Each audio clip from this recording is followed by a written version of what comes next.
Hi అండి, welcome to RR exam updates. ఇవాళ topic వచ్చేసి ఎస్ఎస్సి జీడీ యొక్క నోటిఫికేషన్ అనేది ఇవాళ ఈవినింగ్ అనేది రిలీజ్ అయింది.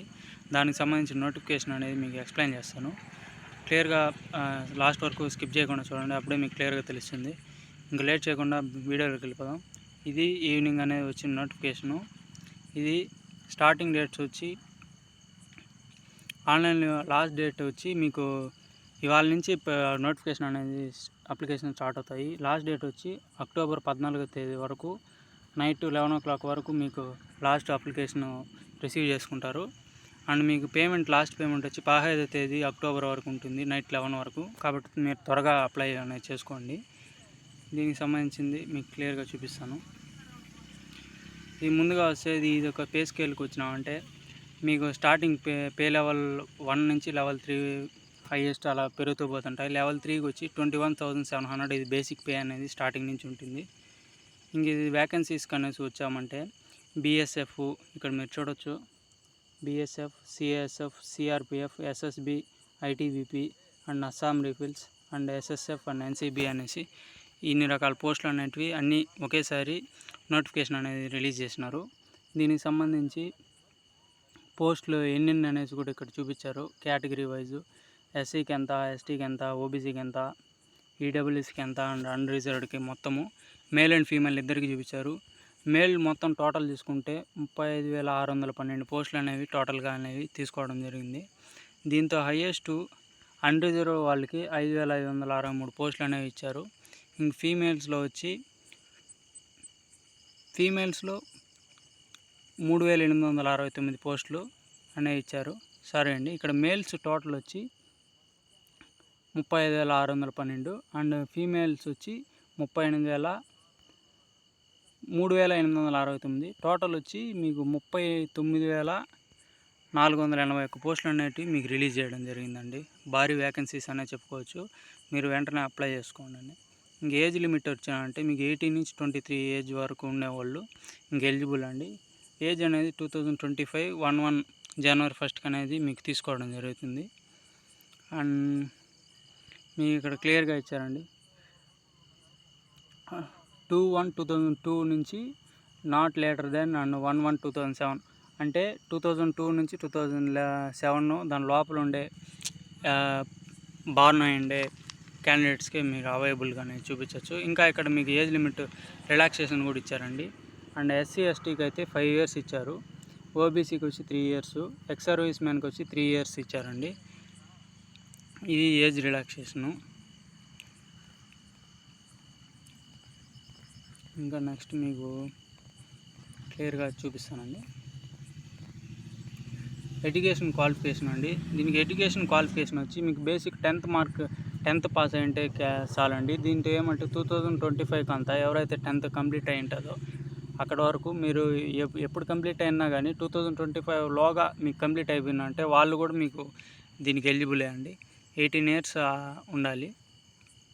దీంతో వచ్చి మీకు ఎన్సీసీ సర్టిఫికెట్ కానీ ఉన్నారంటే మీకు ఎక్స్ట్రా ఎగ్జామ్స్లో అనేవి 5 marks అనేది, సి సర్టిఫికెట్ ఉంటే 5 marks, బి సర్టిఫికెట్ ఉంటే 3 marks, ఏ సర్టిఫికెట్ ఉంటే 2 marks అండ్ 2% మార్క్స్ అనేవి యాడ్ అవుతాయండి. ఇంకా నెక్స్ట్ వచ్చి ఇది అప్లికేషన్ ప్రాసెస్. ఇది మీకు క్లియర్గా మీకు నెక్స్ట్ వీడియో చేసి చూపిస్తానండి. అప్లికేషన్ ఫీజు వచ్చి మీకు 100 rupees ఉంటుందండి, ప్రతి ఒక్కరికి 100 rupees. అండ్ ఎవరైతే ఉమెన్ క్యాండిడేట్స్ ఉంటారో వాళ్ళ అందరికీ మీకు ఎగ్జామ్టెడ్ అండి. అంటే ఎక్స్ సర్వీస్ మ్యాన్లు కానీ, ఎస్టీ కానీ, ఎస్సీ కానీ వీళ్ళకి ఎగ్జామ్టెడ్. ఇంకా ఉమెన్ క్యాండిడేట్స్కి అందరికీ ఇంకా ఎగ్జామ్టెడే. మీరు ఆన్లైన్ మోడ్లో భీమ్ యూపీఐ లేదా నెట్ బ్యాంకింగ్ యూస్ చేసి కూడా మీకు ఫోన్పే ద్వారా కూడా క్లియర్గా మీరు పేమెంట్ అనేది ఈజీగా చేసుకోవచ్చండి. ఇంకా నెక్స్ట్ వచ్చి సెంటర్స్. ఈ ఎవరెవరికి సెంటర్స్ అనేవి ఒక్కొక్కరికి ఒక్కొక్క సెంటర్స్ అనేసి ఉంటాయి. నార్త్ వాళ్ళకి, సౌత్ వాళ్ళకి ఒక్కొక్క విధంగా ఉంటాయి. ఇది మనకు ఏపీ అండ్ తెలంగాణ వాళ్ళకి వచ్చి సౌతర్న్ రీజియన్ అండి. దానికి సంబంధించి మీకు సెంటర్స్ కూడా మీకు క్లియర్గా చూపిస్తాను. ఇది మన సౌతర్న్ రీజియన్ అండి. ఈ సౌతర్న్ రీజియన్లో ఆంధ్రప్రదేశ్ అండ్ తమిళనాడు అండ్ తెలంగాణ మొత్తం వాళ్ళకి సౌతర్న్ రీజియన్లో. దీంతో ఎగ్జామినేషన్ సెంటర్స్ కూడా మీకు చూడొచ్చు. చీరాల, గుంటూరు, కాకినాడ, కర్నూలు, నెల్లూరు, రాజమండ్రి, తిరుపతి, విజయనగరం, విజయవాడ, విశాఖపట్నం ఇలా మనకు అవైలబుల్ ఎవరైతే దగ్గర ప్లేసెస్ ఉన్నాయో వాళ్ళకి ఆ దగ్గర ప్లేసెస్లో సెంటర్స్ అనేవి పెట్టుకోండి. ఇది మీకు యూజ్ అవుతుంది. ఇంకా స్కీమ్ ఆఫ్ ఎగ్జామినేషన్ వచ్చి 4 పార్ట్స్లో ఉంటాయండి. ఒకేసారి ఎగ్జామ్ అనేది జరుగుతుంది. మీకు దాంతో జనరల్ ఇంటెలిజెన్స్ అండ్ రీజనింగ్ నుంచి 20 క్వశ్చన్స్ ఇస్తారు. ఒక్కో క్వశ్చన్కి 2 మార్కులు అండి. 20 క్వశ్చన్స్ అంటే 40 మార్క్స్ వస్తాయి. మీకు టైం వచ్చి 60 మినిట్స్ అలౌట్ చేస్తారు. 60 మినిట్స్లో మీరు ఎగ్జామ్ కంప్లీట్ చేయాల్సి ఉంటుంది. జనరల్ అండ్ రీజనింగ్ నుంచి 20 క్వశ్చన్స్ ఇస్తారు. జనరల్ నాలెడ్జ్ అండ్ అవేర్నెస్ నుంచి 20 క్వశ్చన్స్, ఎలిమెంటరీ మ్యాథమెటిక్స్ నుంచి 20 క్వశ్చన్స్, ఇంగ్లీష్ లేదా హిందీ అనేది తీసుకోవచ్చండి. మీకు లాంగ్వేజ్ బట్టి మీరు హిందీ అన్న తీసుకోవచ్చు లేదా ఇంగ్లీష్ అన్న సెలెక్ట్ చేసుకోండి. అక్కడ ఆ ఎగ్జామ్ అనేది కంప్యూటర్ బేస్డ్ ఉంటుందండి.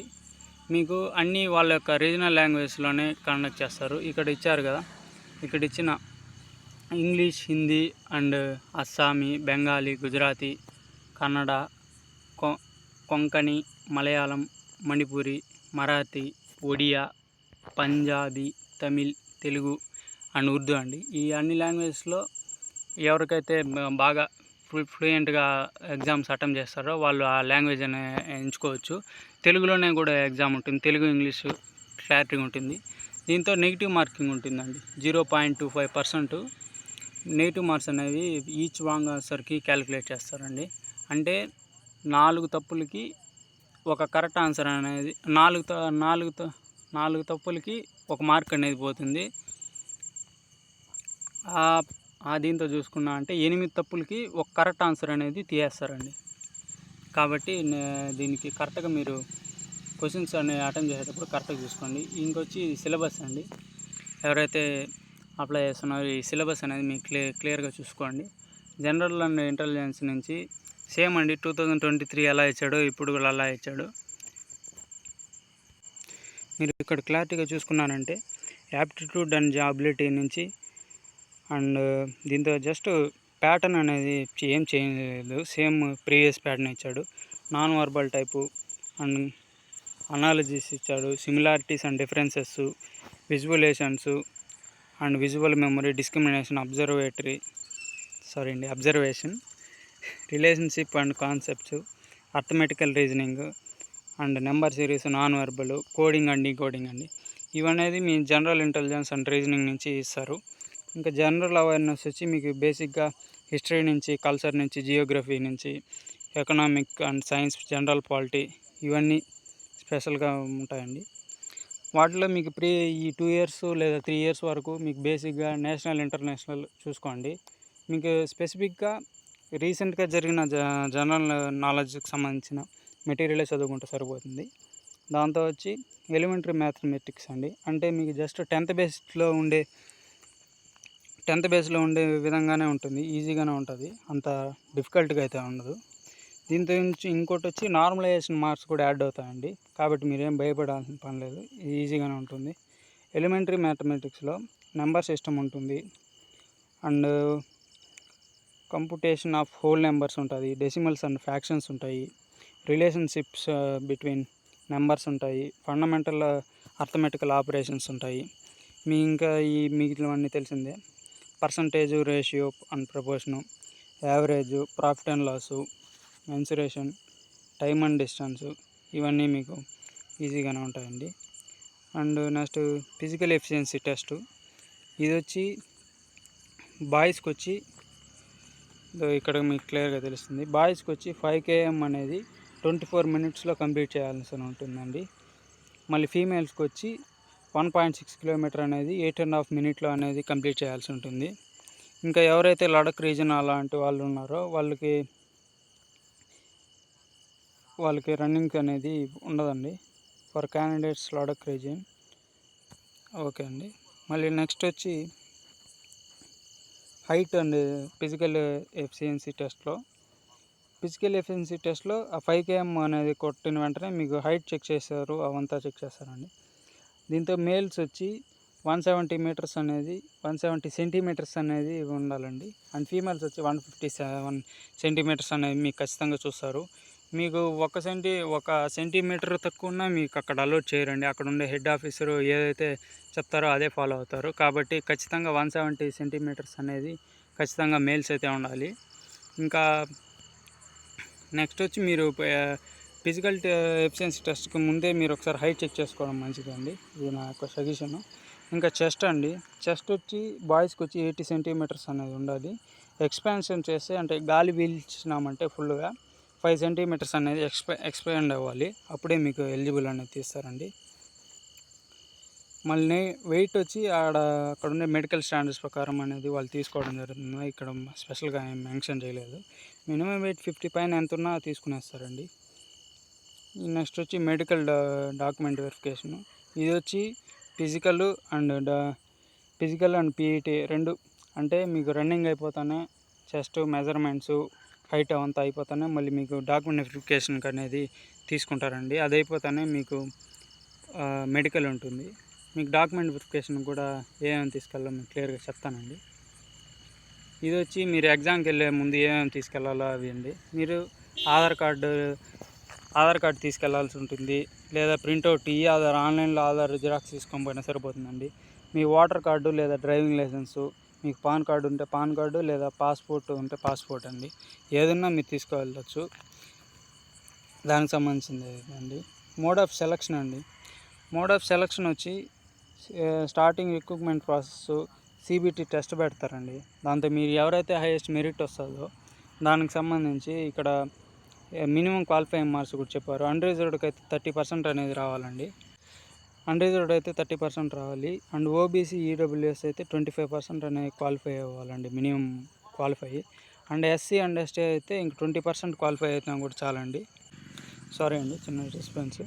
దీంతో వచ్చి మీకు సెలక్షన్ ప్రాసెస్ వచ్చి ఫస్ట్ CBT టెస్ట్ పెడతారు. దాంతోనే మినిమం క్వాలిఫైయింగ్ మార్క్స్ అన్రిజర్వ్డ్ అయితే 30, EWS అయితే 25, అండ్ ఇంకా other category SC and ST వాళ్ళ క్యాండిడేట్స్ అయితే 20% అనేది మినిమం క్వాలిఫైయింగ్ మార్క్స్ అండి. వాళ్ళకి కావాల్సింది హైయెస్ట్ మెరిట్ నుంచి వాళ్ళకి ఎన్ని కావాలని తీసుకుంటారు. ఇంకా టెస్ట్ అయిపోతేనే మీకు ఫిజికల్ ఎఫిషియన్సీ టెస్ట్ అనేది పెడతారండి. అంటే 5 km రన్నింగ్ అనేది పెడతారు. ఆ రన్నింగ్ అయిపోతేనే మీకు body height, weight and chest అనేది చేస్తారండి. మళ్ళీ డాక్యుమెంట్ వెరిఫికేషను, దాని తర్వాత అనేది మీకు మెడికల్ అనేది ఉంటుందండి. ఇంకా స్టార్టింగ్లోనే చెప్పండి, NCC సర్టిఫికేట్స్ ఎవరైతే ఉన్నాయో వాళ్ళకి 5% మ్యాక్సిమం మార్క్స్ అనేవి మీకు ఎగ్జామినేషన్స్లో యాడ్ అవుతాయండి. దీనికి మెరిట్ ప్రాసెస్లో మీకు ఇది కొద్దిగా యూజ్ అవుతుంది. ఎవరైతే NCCలో జాయిన్ అయి ఉంటారో వాళ్ళు మోస్ట్లీ B సర్టిఫికేట్ అనేది ఉంటుంది. B సర్టిఫికేట్ ఉన్నా కానీ 3% మార్క్స్ అనేవి యాడ్ అవుతాయి. ఏ ఉంటే 2%, ఇంకా మార్క్స్ అనేవి యాడ్ అవుతాయండి. నెక్స్ట్ వచ్చి మీకు ప్రియారిటీ అండి. మీకు అప్లై చేసేటప్పుడు ఆన్లైన్లో BSF వచ్చి A category, CASF B, CRPF C and SSB, ITBP, Assam rifles, NCB and SSF అండి. ఈ యొక్క 8 కేటగిరీస్ యొక్క ప్రియారిటీ బట్టి మీకు ఏ దాంతో కావాలనుకుంటున్నారో ఆ కేటగిరీని మొదటగా మీరు సెలెక్ట్ చేసుకోండి. దాని కేటగిరీ వైజ్ మీకు ఆర్డర్ ఇచ్చారంటే మీకు వచ్చిన క్వాలిఫికేషన్కి, మీకు వచ్చిన మెరిట్కి దానికి సంబంధించి ఏది సెలెక్ట్ చేయాలో ఆ సైట్ అనేది మీకు నిర్ణయిస్తుందండి. మళ్ళీ నెక్స్ట్ వచ్చి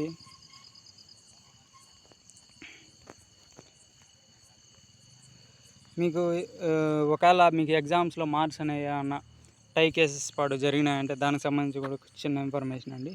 దీనికి పార్ట్ A అండ్ పార్ట్ Bలో కంప్యూటర్ బేస్డ్ మార్క్స్లో ఎన్నైతే మార్క్స్ వచ్చినాయో వాటిని వ్యాలిడేట్ చేస్తారండి.